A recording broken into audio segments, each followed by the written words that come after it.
看了半个多小时的综艺，然后突然发觉这个暖炉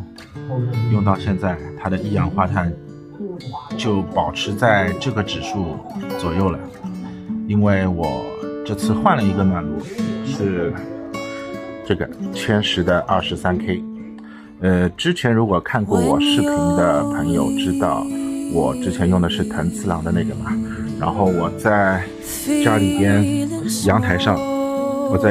在阳台上也做过了一个评测，就是我把也是同样的这个测试的这个东西啊，我那次是把它直接放在边上，然后就爆表了。这次我也是把它直接放在边上，就拿一个凳子放在边上吧。基本上也不会到爆表，那么就说明这个的一氧化碳含量释放出来的含量比藤次郎那个低，确实要低。但我不是说是要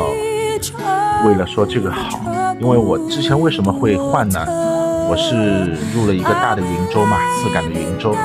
然后发觉藤次郎它的功率相对来说比较小，所以我换了这个 23K 大一点的功率，能够满足我大的帐篷嘛。但是它其实也有，我买回来之后发觉它也有好多就是比如说做工差的地方，或者是有些地方不实用的地方。首先吐槽一个，它这个漆面你稍微轻轻的磨几下，你看就这个白色的杠子看到吧，白色的杠子，白色的印子出来了，这是一个。第二个是它的这个把手，它的这个把手提起来的话，它会往外拉出来，就造成有时候会掉，所以提的时候要当心点。其次是它这边有一个放电池的，有一段电线还露在外面，这个应该很多小红书的博主都吐槽过吧，所以我也一并吐槽。但是功率真的很大，真的很猛，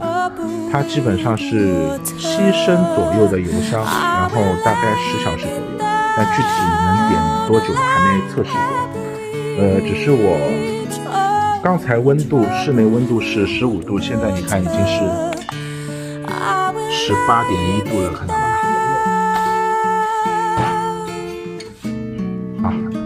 好，然后我们回到这边看，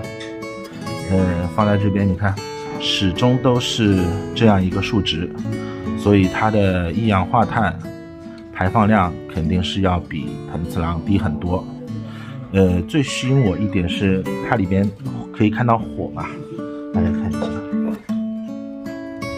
你知道看到火的感觉是很好的。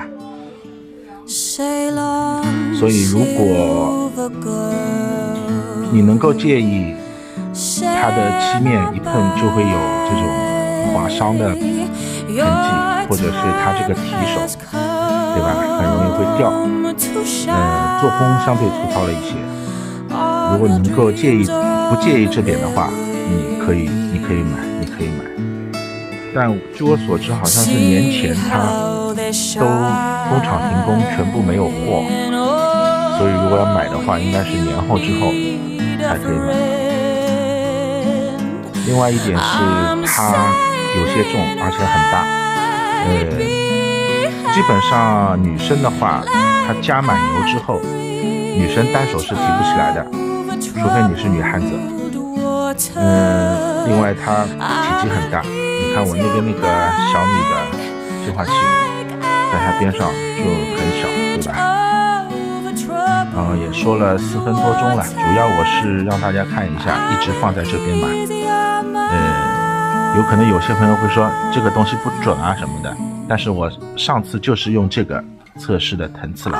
然后这次我还是用这个，我不管它数值准不准，但是用同一个设备去测2个不同的暖炉，那测出来肯定是统一的标准了嘛，对吧？好，随便跟大家说了一些新换的这个东西，然后我继续看电视，拜拜。